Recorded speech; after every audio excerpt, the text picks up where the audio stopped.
Hello, my name is Jinmi, and I am from the Princeton Public Library's Teen Advisory Board. Welcome to Chapter a Day, where we read from the same book each day.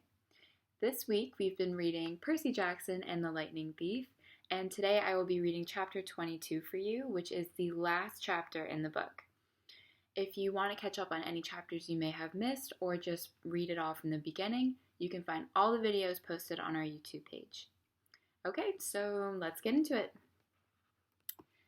Chapter 22. The Prophecy Comes True. We were the first heroes to return home alive to Camp Half-Blood Hill since Luke, so of course everybody treated us as if we'd won some reality TV contest. According to camp tradition, we wore laurel wreaths to a big feast prepared in our honor, then led a procession down to the bonfire, where we got to burn the burial shrines our cabins had made for us in our absence. Annabeth's shrine was so beautiful, gray silk with embroidered owls. I told her it seemed a shame not to bury her in it. She punched me and told me to shut up.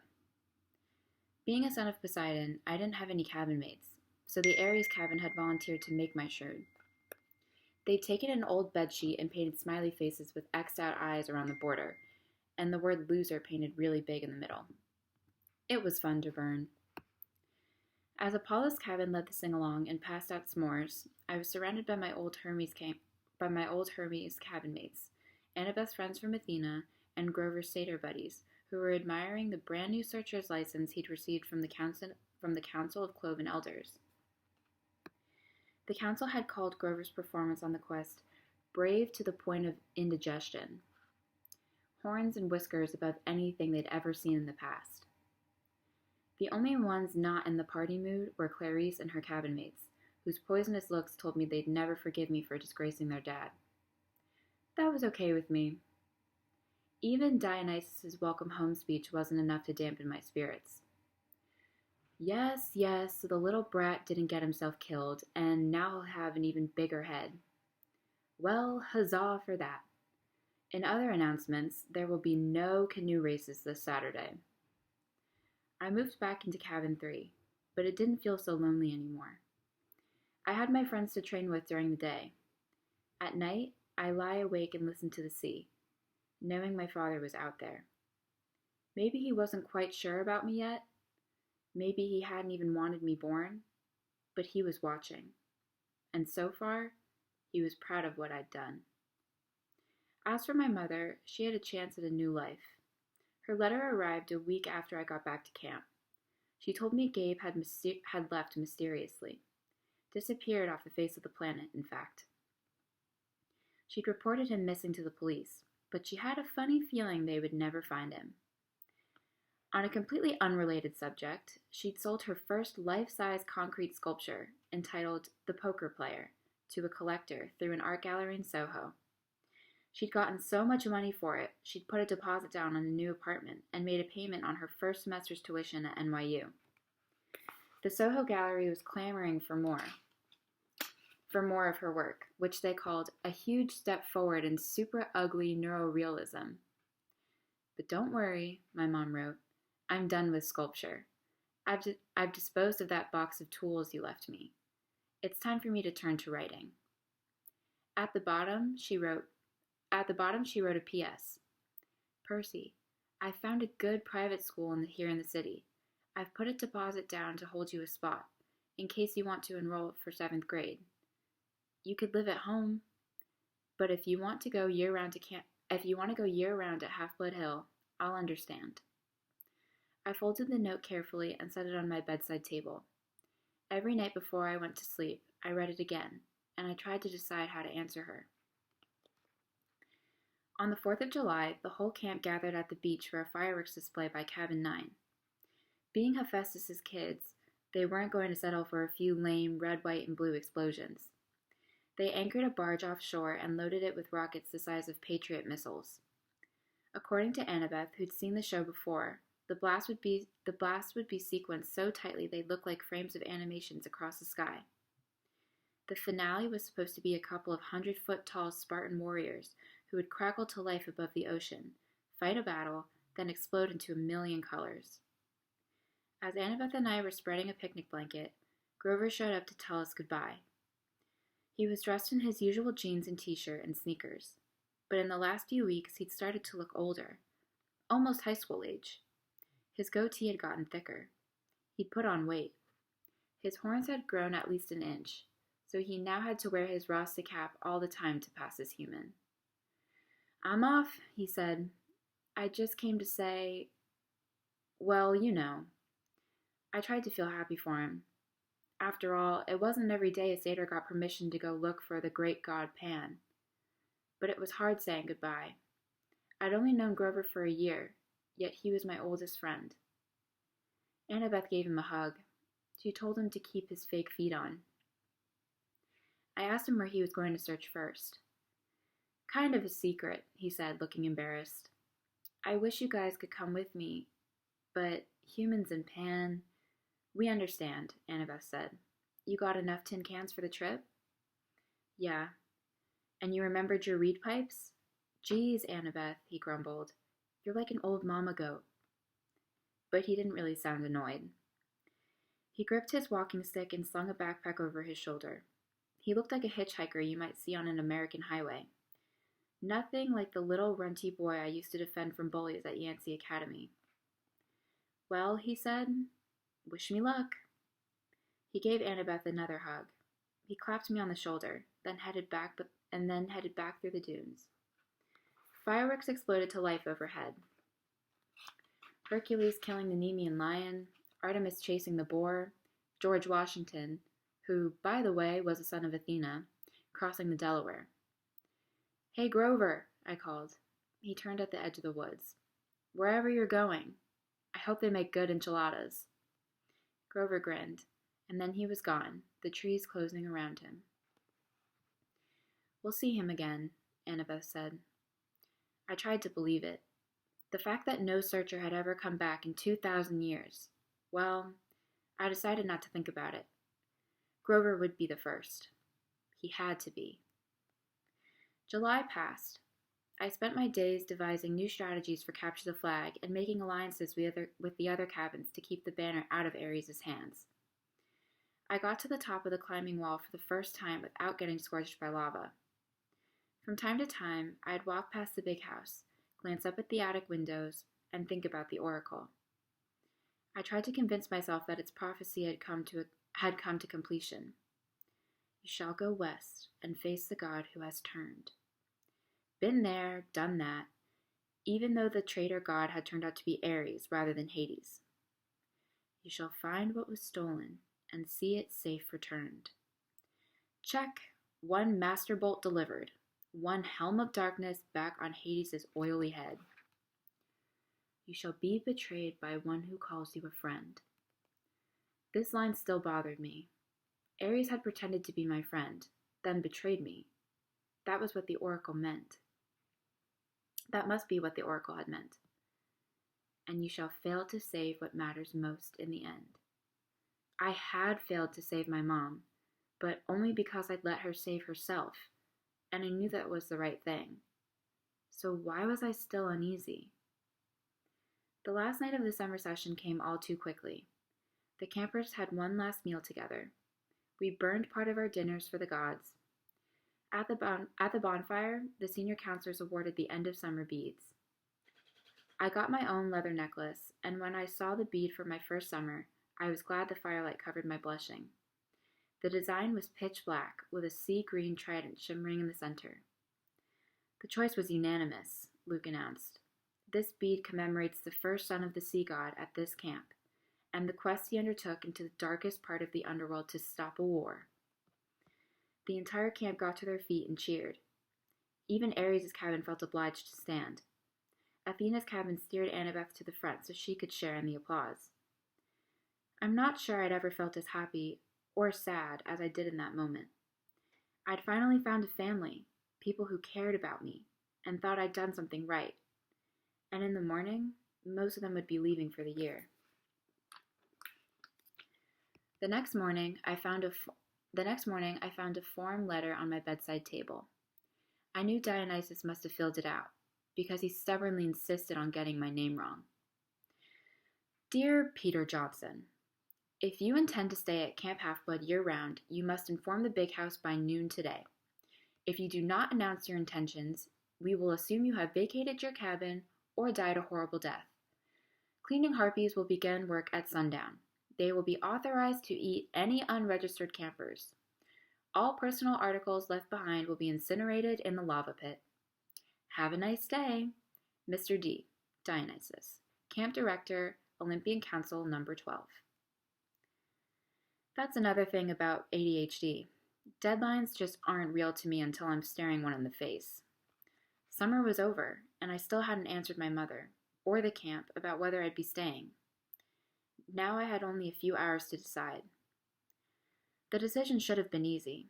9 months of hero training or 9 months of sitting in a classroom. Duh. But there was my mom to consider. For the first time, I had a chance to live with her for a whole year without Gabe. I had a chance to be at home and knock around the city in my free time. I remember what Annabeth had said so long ago on our quest. The real world is where monsters are. That's where you learn whether you're any good or not. I thought about the fate of Talia, daughter of Zeus. I wondered how many monsters would attack me if I left Half-Blood Hill. If I stayed in one place for a whole school year, without Chiron or my friends around to help me, would my mother and I even survive until the next summer? That was assuming the spelling tests and 5-paragraph essays didn't kill me. I decided I'd go down to the arena and do some sword practice. Maybe that would clear my head. The campgrounds were mostly deserted, shimmering in the August heat. All the campers were in their cabins packing up or running around with brooms and mops, getting ready for final inspection. Argus was helping some of the Aphrodite kids haul their Gucci suitcases and makeup kits over the hill, where the campers' shuttle bus would be waiting to take them to the airport. Don't think about leaving yet, I told myself. Just train. I got to the sword fighters arena and found that Luke had the same idea. His gym bag was plopped at the edge of the stage. He was working solo, wailing on battle dummies with a sword I'd never seen before. It must have been a regular steel blade, because he was slashing the dummies' heads right off, stabbing through their new stuffed guts. His orange counselor shirt was dripping with sweat. His expression was so intense, his life might have really been in danger. I watched fascinated as he disemboweled the whole row of dummies, hacking off limbs and basically reducing them to a pile of straw and armor. They were only dummies, but I still couldn't help being awed by Luke's skill. The guy was an incredible fighter. It made me wonder, again, how he could possibly have failed his quest. Finally, he saw me and stopped mid-swing. Percy. Sorry, I said, embarrassed. It's okay, he said, lowering his sword. Just doing some last-minute practice. Those dummies won't be bothering anybody anymore. Luke shrugged. We build new ones every summer. Now that his sword wasn't swirling around, I could see something odd about it. The blade was two different types of metal. One edge bronze, the other steel. Luke noticed me looking at it. Oh, this? New toy. This is Backbiter. Backbiter? Luke turned the blade in the light so it glinted wickedly. One side is celestial bronze. The other is tempered steel. Works on mortals and immortals both. I thought about what Chiron had told me when I started my quest. That a hero should never harm mortals unless absolutely necessary. I didn't know they could make weapons like that. They probably can't, Luke agreed. It's one of a kind. He gave me a tiny smile, then slid the sword into its scabbard. Listen, I was going to come looking for you. What do you say we go down to the woods one last time? Look for something to fight. I didn't know why I hesitated. I should have felt relieved that Luke was being so friendly. Ever since I'd gotten back from the quest, he'd been acting a little distant. I was afraid he might resent me for all the attention I'd gotten. You think it's a good idea? I asked. Aw, come on. He rummaged in his gym bag and pulled out a 6-pack of Cokes. Drinks are on me. I stared at the Cokes, wondering where the heck he'd gotten them. There were no regular mortal sodas at the camp store. No way to smuggle them in unless you talked to a satyr, maybe. Of course, the magic dinner goblets would fill up with anything you want, but it didn't taste the same as a real Coke, straight out of a can. Sugar and caffeine. My willpower crumbled. Sure, I decided. Why not? We walked down to the woods and kicked around for some kind of monster to fight, but it was too hot. All the monsters with any sense would have been making siestas in their nice, cool caves. We found a shady spot by the creek where I had broken Clarice's spear during my first capture the flag game. We sat on a big rock, drank our cokes, and watched the sunlight in the woods. After a while, Luke said, "You miss being on a quest? With monsters attacking me every 3 feet? Are you kidding?" Luke raised an eyebrow. "Yeah, I miss it," I admitted. "You?" A shadow passed over his face. I was used to hearing from girls how good-looking Luke was, but at this moment, he looked weary and angry and not at all handsome. His blonde hair was gray in the sunlight. The scar on his face looked deeper than usual. I could imagine him as an old man. "I've lived at Half-Blood Hill year-round since I was 14, he told me. Ever since Talia, well, you know. I trained and trained and trained. I never got to be a normal teenager, out there in the real world. Then they threw me one quest, and when I came back, it was like, okay, ride's over, have a nice life." He crumpled his Coke can and threw it into the creek, which really shocked me. One of the first things you learn at Camp Half-Blood is, don't litter. You'll hear from the nymphs and the naiads. They'll get even. You'll crawl into bed one night and find your sheets filled with centipedes and mud. "The heck with laurel wreaths," Luke said. "I'm not going to end up like those dusty trophies in the big house attic." "You make it sound like you're leaving." Luke gave me a twisted smile. "Oh, I'm leaving all right, Percy. I brought you down here to say goodbye." He snapped his fingers. A small fire burnt a hole in the ground at my feet. Out crawled something glistening black, about the size of my hand. A scorpion. I started to go for my pen. "I wouldn't," Luke cautioned. "Pit scorpions can jump up to 15 feet. Its stinger can pierce right through your clothes. You'll be dead in 60 seconds. "Luke, what?" Then it hit me. "You will be betrayed by one who calls you a friend." "You," I said. He stood calmly and brushed off his jeans. The scorpion paid him no attention. It kept its beady black eyes on me, clamping its pincers as it crawled onto my shoe. "I saw a lot out there in the world, Percy," Luke said. "Didn't you feel it? The darkness gathering, the monsters growing stronger. Didn't you realize how useless it all is? All the heroics, being pawns of the gods. They should have been overthrown thousands of years ago, but they've hung on, thanks to us half-bloods." I couldn't believe this was happening. "Luke, you're talking about our parents," I said. He laughed. "That's supposed to make me love them? Their precious Western civilization is a disease, Percy. It's killing the world. The only way to stop it is to burn it to the ground. Start over with something more honest. You're as crazy as Ares." His eyes flared. "Ares is a fool. He never realized the true master he was serving. If I had time, Percy, I could explain. But I'm afraid you won't live that long." The scorpion crawled onto my pants leg. There had to be a way out of this. I needed time to think. "Kronos," I said. "That's who you serve." The air got colder. "You should be more careful with names," Luke warned. "Kronos got you to steal the Master's bowl and the helm." "He spoke to you in your dreams." Luke's eyes twitched. "He spoke to you too, Percy. You should have listened." "He's brainwashing you, Luke." "You're wrong. He showed me that my talents are being wasted. You know what my quest was 2 years ago, Percy? My father, Hermes, wanted me to steal a golden apple from the Garden of Hesperides and return it to Olympus. After all the training I'd done, that was the best they could think of." That's not an easy quest, I said. Hercules did it. Exactly, Luke said. Where's the glory in repeating what others have done? All the gods know how to do is replay their past. My heart wasn't in it. The dragon in the garden gave me this. He pointed angrily at his scar. And when I came back, all I got was pity. I wanted to pull Olympus down stone by stone right then, but I bided my time. I began to dream of Kronos. He convinced me to steal something worthwhile, something no hero had ever had the courage to take.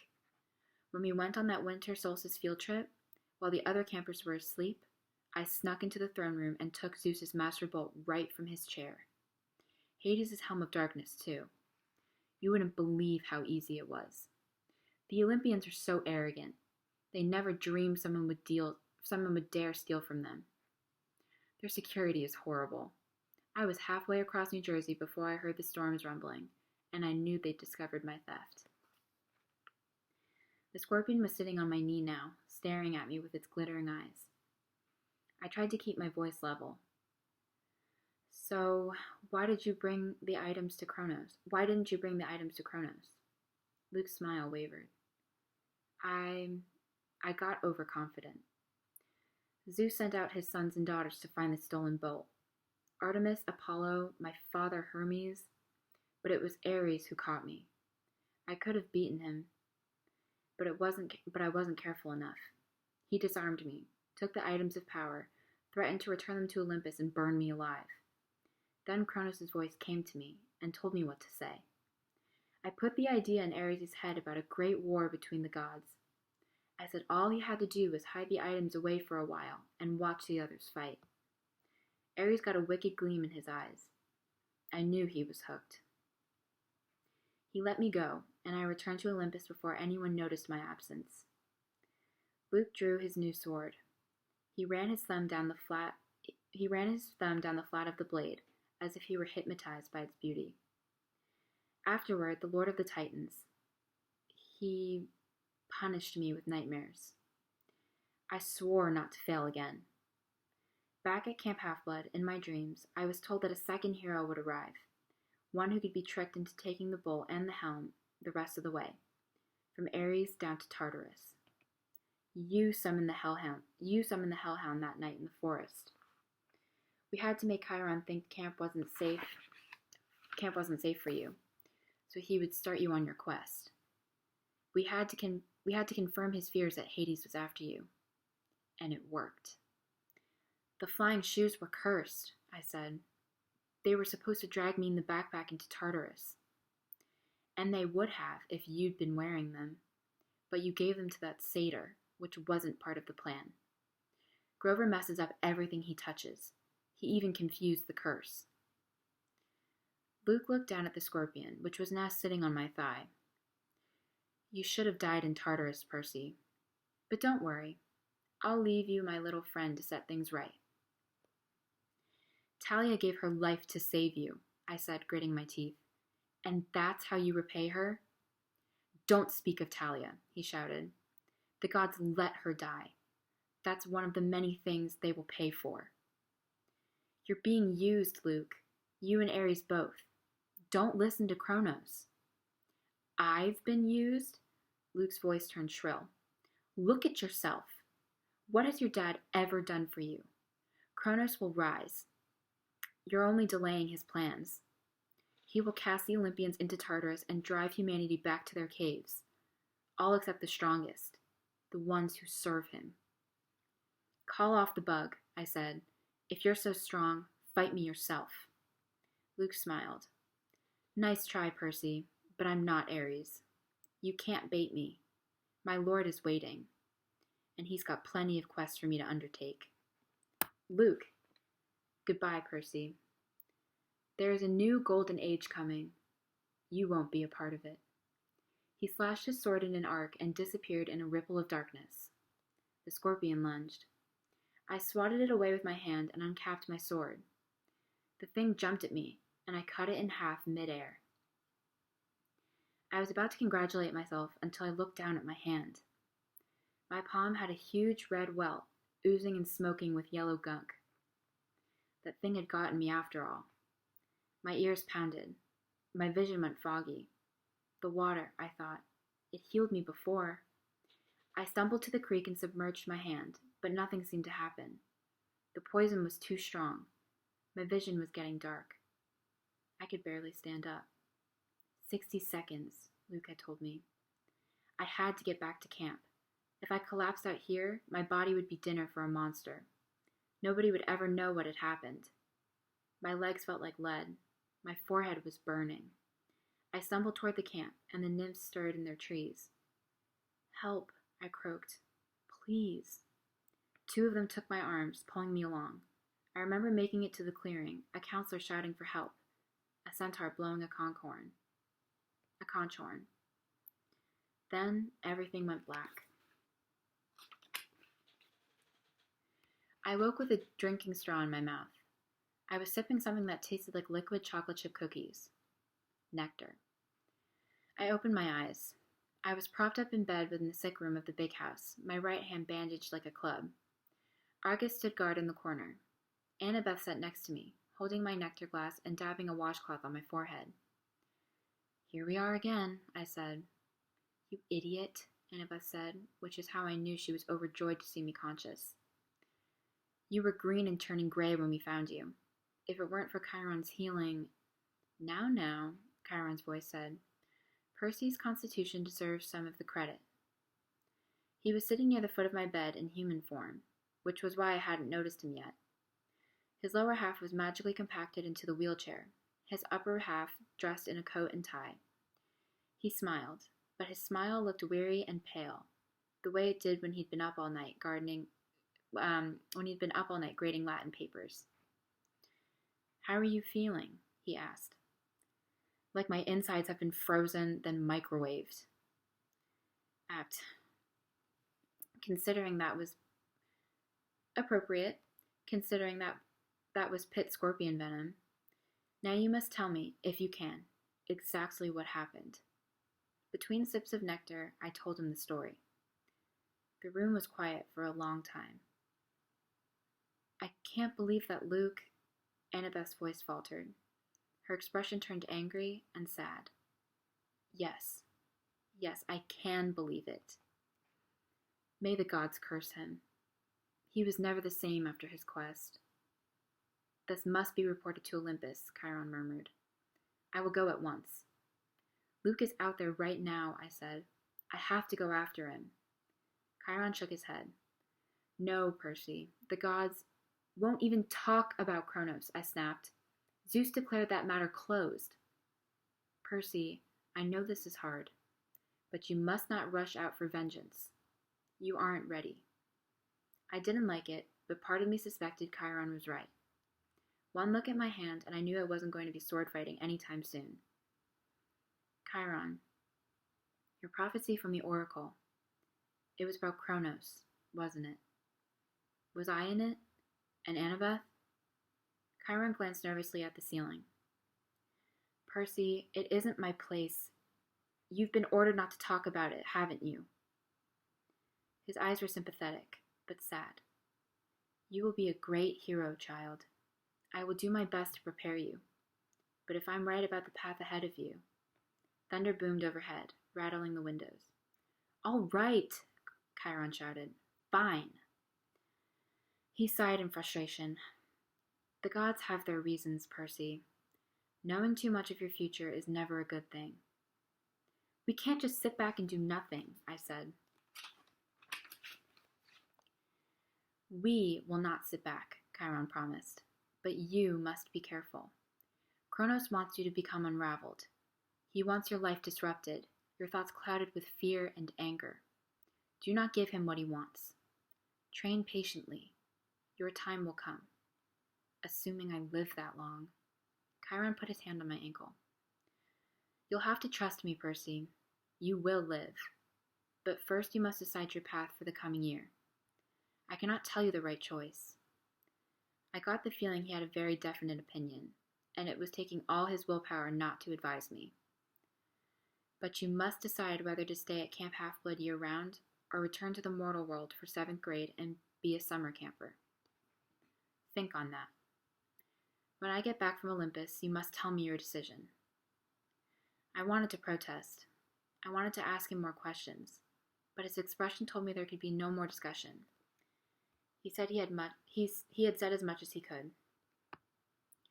I'll be back as soon as I can, Chiron promised. Argus will watch over you. He glanced at Annabeth. Oh, and, my dear, whenever you're ready, they're here. Who's here? I asked. Nobody answered.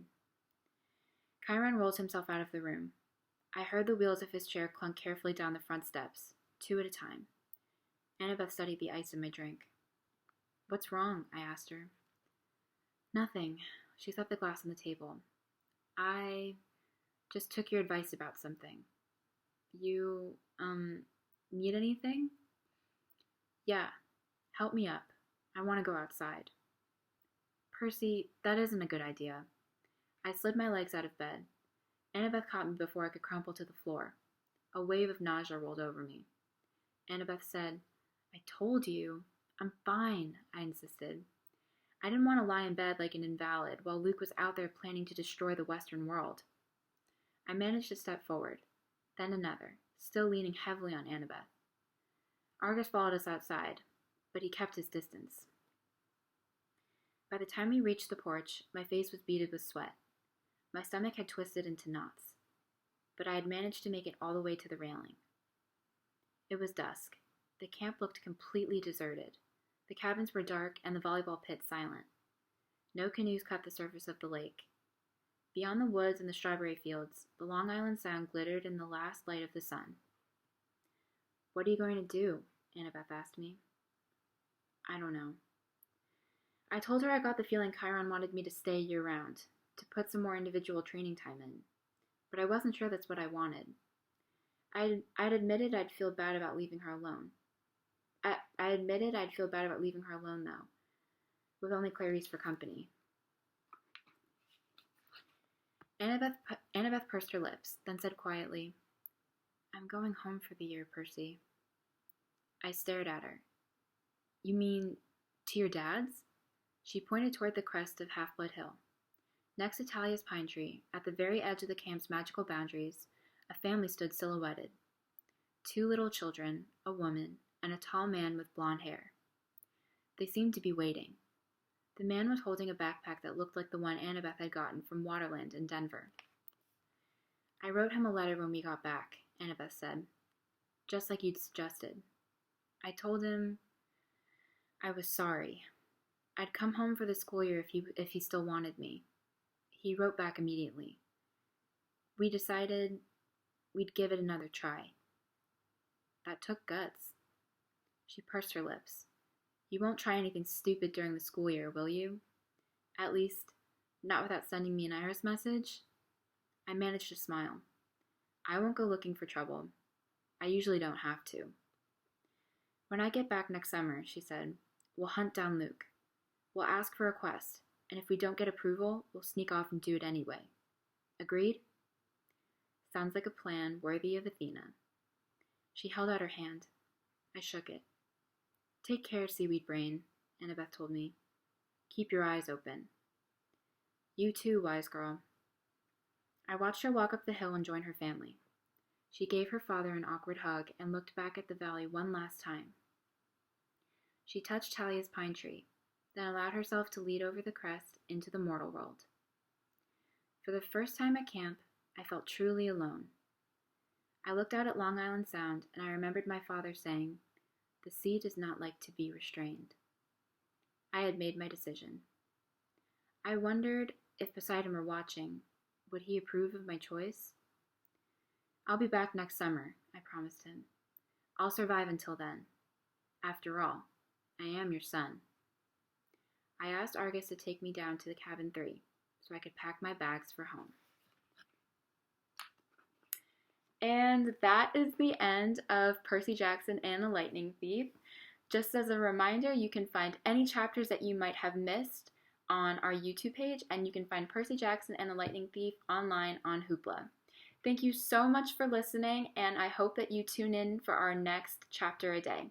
Thank you.